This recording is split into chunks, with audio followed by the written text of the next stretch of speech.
नमस्कार दोस्तों, उम्मीद है कि आप सब स्वस्थ होंगे। आज का हमारा टॉपिक रहेगा भारत का संविधान। चलो स्टार्ट करते हैं।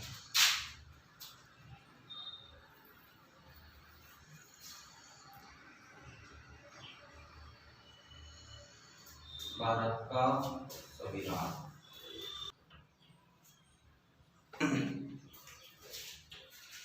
नमस्कार दोस्तों, आप स्वस्थ होंगे। आज का हमारा टॉपिक रहेगा भारत का संविधान। चलो स्टार्ट करते हैं।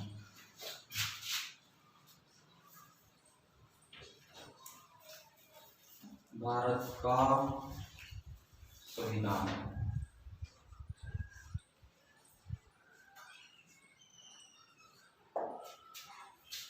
भारत का संविधान। सबसे पहले हम संविधान पर चर्चा करते हैं। संविधान है जो किसी स्वतंत्र राष्ट्र का होता है।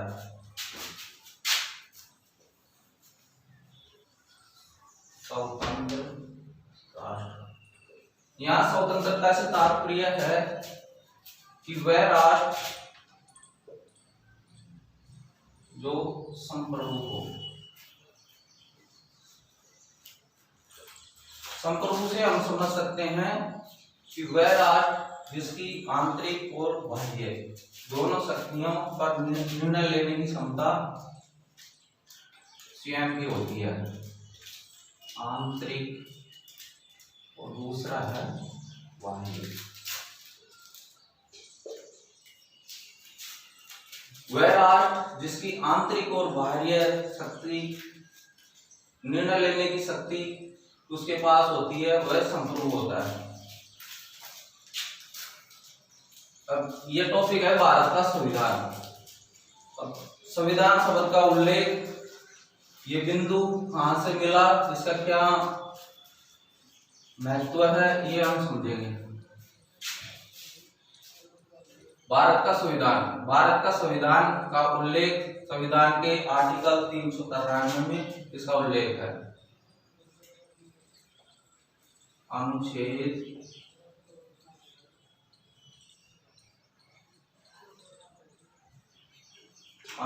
393। ये संविधान है जो संविधान का शाब्दिक अर्थ होता है, जैसे सम प्लस विधान। ऐसा कहा जाता है कि किसी शब्द का कई तरीके से अर्थ मालूम नहीं हो तो उसको तोड़ के उसका अर्थ पता किया जा सकता है। सम अर्थात समान और विधान यानी कानून, पब्लिक नियम, इसको हम धाराएं कह सकते हैं। धाराएं। सम प्लस विधान अर्थात समान, कानून, नियम एवं धाराएं। ये नियम, ये कानून, ये धाराएं इस श्रृंखलाबद्ध रूप से चलते हैं।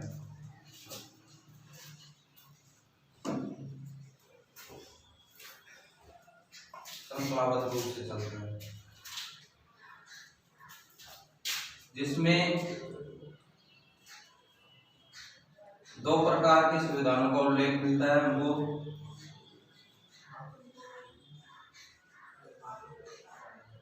एक होता है लिखित संविधान,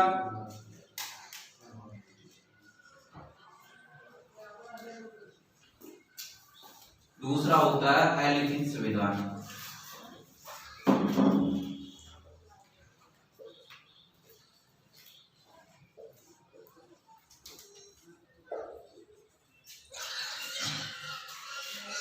तो इतना आपके समझ में आ गया। एक बार और रिपीट कर लेते हैं। भारत का संविधान। भारत का संविधान शब्द का उल्लेख आर्टिकल अनुच्छेद 393 में इसका उल्लेख है। वह राष्ट्र जो स्वतंत्र होता है उसका संविधान होता है। यहाँ स्वतंत्र राष्ट्र अपने आप में सक्षम होता है और संप्रभु होता है, जो अपने आंतरिक और बाह्य दोनों निर्णय लेने में सक्षम होता है। यहाँ संविधान का अर्थ है सम प्लस विधान। अर्थात सम यानी समान। तो इसका हम एक बार रिपीट कर लेते हैं। भारत का संविधान, संविधान शब्द का उल्लेख अनुच्छेद 393 में है। संविधान का शाब्दिक अर्थ होता है सम प्लस विधान। सम अर्थात समान, विधान कानून, नियम, धाराएं। वह राष्ट्र जो अपने आप में स्वतंत्र होता है वो संप्रभु होता है। संप्रभु से तात्पर्य यह होता है वह राष्ट्र जो अपने आंतरिक और बाह्य दोनों निर्णय लेने में सक्षम होता है। कानून, नियम एवं धाराएं श्रृंखलाबद्ध रूप से चलते हैं, जिसमें संविधान को दो भागों में बांटा गया है। वैसे पहला है लिखित संविधान, दूसरा अलिखित संविधान। तो आप इसकी स्क्रीनशॉट ले सकते हो, बोर्ड को साफ करना पड़ेगा।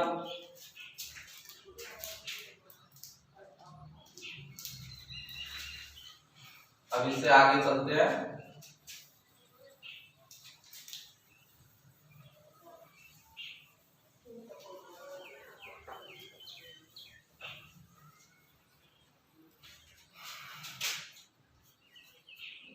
संविधान को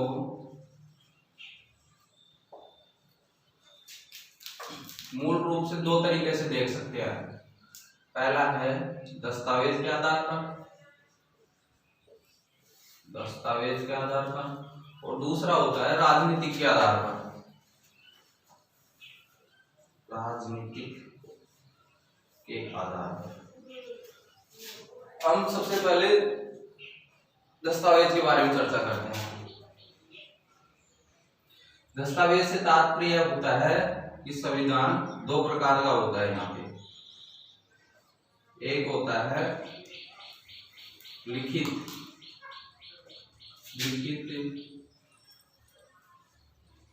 संविधान, दूसरा होता है अलिखित संविधान। अलिखित संविधान। अब यहाँ लिखित और अलिखित संविधान से तात्पर्य है कि वह राष्ट्र जिसका संविधान लिखित है एवं उसके प्रमाण संग्रहित है, और दूसरी तरफ तात्पर्य है कि वह संविधान जिसके दस्तावेज या संग्रह उपलब्ध नहीं है। तो हम सबसे पहले लिखित संविधान पर चर्चा करेंगे।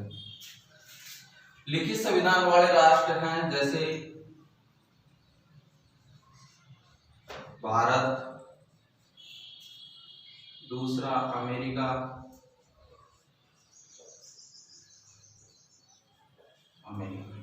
दूसरी तरफ अलिखित वाले संविधान के बारे में चर्चा करेंगे जो है ब्रिटेन, इजराइल, कनाडा, सऊदी अरब आदि। लिखित संविधान के बारे में हम देखते हैं, यहाँ से काफी सारे एग्जाम की दृष्टि से क्वेश्चन उठ के आते हैं। जैसे सबसे बड़ा संविधान कौन से देश का है, सबसे छोटा संविधान कौन से देश का है। तो उसको भी दो भागों में बांटा गया है, जैसे एक अनुच्छेदों की दृष्टि से और दूसरा शब्दों के आधार पर। तो हम यहाँ भारत के ऊपर चर्चा करते हैं जो कि विश्व का सबसे बड़ा संविधान है। लिखित की दृष्टि से बात कर रहे हैं।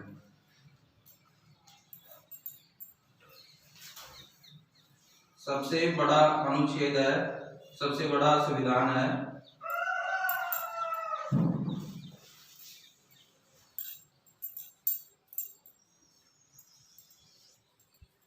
जिसमें 395 आर्टिकल्स हैं। मूल संविधान में 395 अनुच्छेद थे। और दूसरी तरफ हम शब्दों के आधार पर चर्चा कर लेते हैं। शब्दों के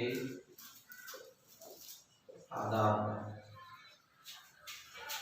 एग्जाम की दृष्टि से ये क्वेश्चन बहुत महत्वपूर्ण है, काफी एग्जामों में आ चुके हैं। पहले की तरह नहीं है कि पहले क्वेश्चन ऊपर से उठ के आ जाते हैं। अब क्या होता है, एग्जाम का पैटर्न बदल गया है और क्वेश्चन डीपली आने लग गए हैं। तो इसमें क्या है, भारत के संविधान में लगभग 1,50,000 शब्दों का उल्लेख है।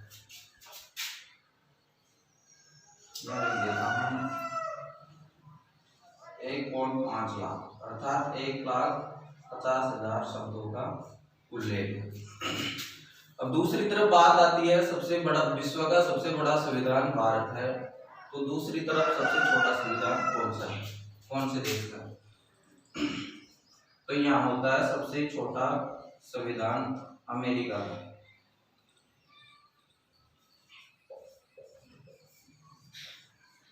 इसको भी दो भागों में बांटा गया है। अनुच्छेद के आधार पर देखें तो यहाँ पर कुल 7 अनुच्छेद हैं, और दूसरी तरफ देखा जाए तो एक यूरोप का राष्ट्र है मोनाको, जिसमें कुल 3,814 शब्दों का उल्लेख है।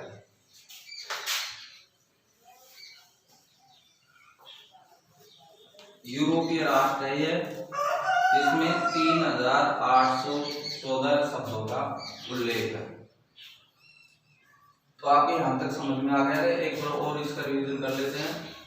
भारत का संविधान जो इसको मूल रूप से 2 भागों में बांटा गया है, पहला है दस्तावेज के आधार पर और दूसरा है राजनीति के आधार पर। दस्तावेज के आधार पर देखें तो हम इसको लिखित और अलिखित दोनों 2 भागों में बांट सकते हैं, जिसमें लिखित में भारत का विश्व में सबसे बड़ा संविधान है और सबसे छोटा संविधान अमेरिका का। वहीं इसमें 395 आर्टिकल्स हैं, जबकि शब्दों के आधार पर देखा जाए तो 1,50,000 शब्द इसमें संग्रहित हैं। अमेरिका विश्व का सबसे छोटा संविधान वाला राष्ट्र है, जिसमें कुल 7 ही अनुच्छेद है। दूसरी तरफ देखा जाए शब्दों के आधार पर तो मोनाको है जो यूरोपीय राष्ट्र है, जो 3,814 शब्दों के साथ सबसे छोटा राष्ट्र है। अब यहाँ अलिखित संविधान के बारे में देखें तो अलिखित संविधान में तो कोई ऐसा अभिप्राय नहीं है कि उसमें कौन सा बड़ा है कौन सा छोटा है, क्योंकि उनका संविधान ही लिखा हुआ नहीं है। तो आप इसकी एक बार स्क्रीनशॉट ले सकते हो। अब इसके आगे चलते हैं। दस्तावेज वाला होगा, अब आप राजनीतिक वाला देखेंगे।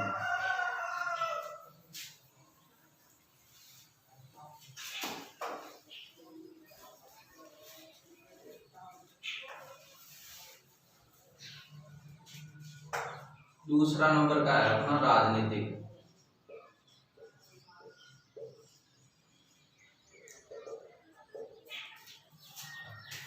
राजनीतिक होता है, ये क्या होता है, इसको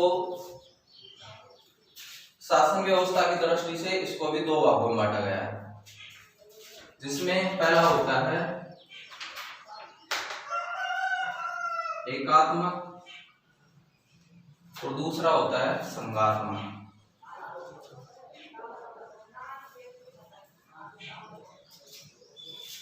एकात्मक और संघात्मक से यहाँ तात्पर्य होता है कि वह राष्ट्र जिनमें कानून का निर्माण सिर्फ केंद्र सरकार द्वारा किया जाता है, वह राष्ट्र एकात्मक कहलाते हैं।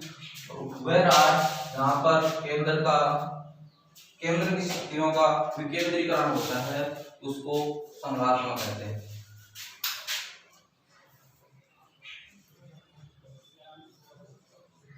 केंद्र।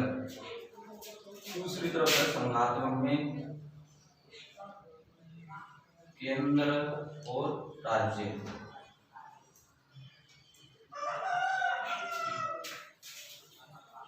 इसमें एकात्मक और संघात्मक में, एकात्मक में सर्वस्व केंद्र होता है और संघात्मक में शक्तियों का विकेंद्रीकरण होता है, जिसमें केंद्र सरकार और राज्य सरकार दोनों के अधीन होते हैं।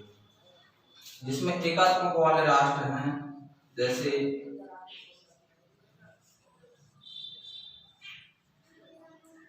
ब्रिटेन,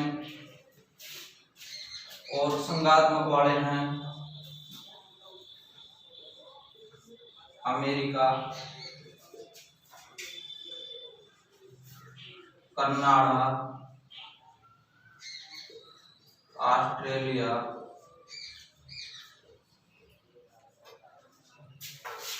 एक और लिख देते हैं यहाँ पे फ्रांस। इसमें क्या होता है कि ब्रिटेन ऐसा राष्ट्र है जहां पर राज्य नहीं होते हैं, केंद्र ही होते हैं, जिनमें शक्तियों का सर्वश्रेष्ठ केंद्र होता है, और संघात्मक राष्ट्र वे होते हैं जिसमें शक्तियां केंद्र और राज्य दोनों के अधीन होती है। यहाँ पर शक्तियों का केंद्रीकरण होता है और यहाँ पर शक्तियों का विकेंद्रीकरण होता है। अब आप समझ रहे होंगे कि भारत का नाम क्यों नहीं लिया। यहाँ पर भारत को हम देखा जाए तो ना तो संघात्मक है ना ही एकात्मक है, क्योंकि भारत का संविधान लचीला है, इसलिए इसको हम एक शब्द के नाम से दे सकते हैं, अर्ध संघात्मक।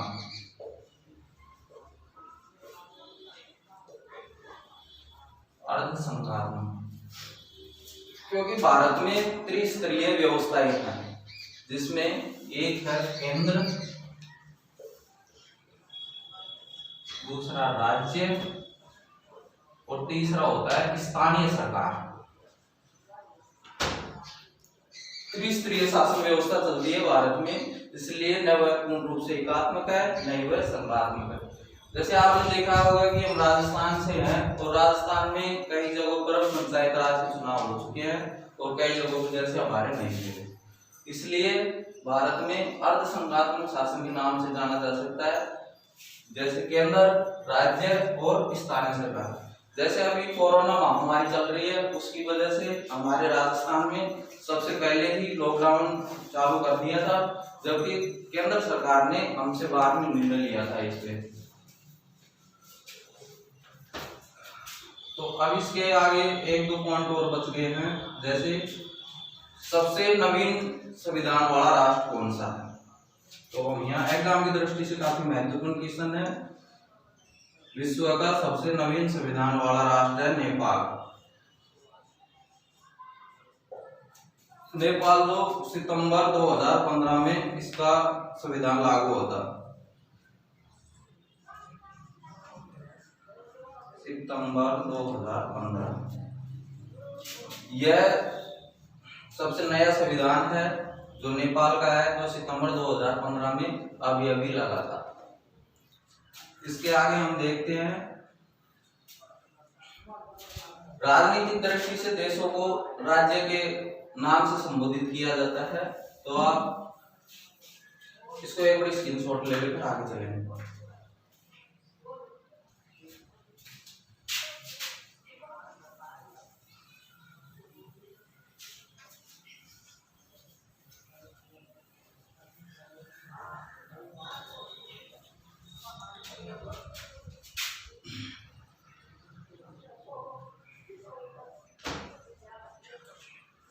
देश, ये देश, ये राष्ट्र, इसको राजनीति की दृष्टि से राज्य के नाम से संबोधित किया जाता है।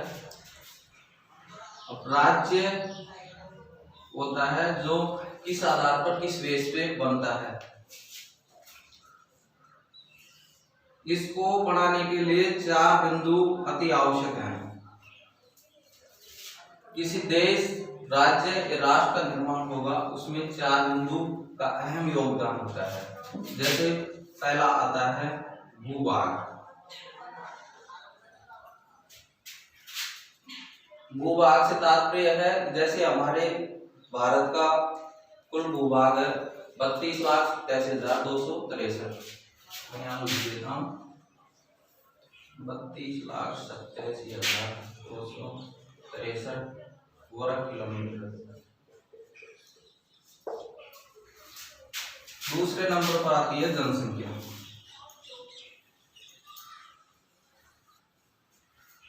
जनसंख्या अर्थात हम कह सकते हैं कि भारत की जनसंख्या लगभग 130 करोड़ के आसपास।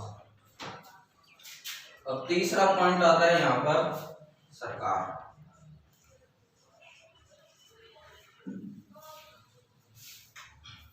सरकार जैसे हमारे केंद्र में नरेंद्र मोदी जी की सरकार है।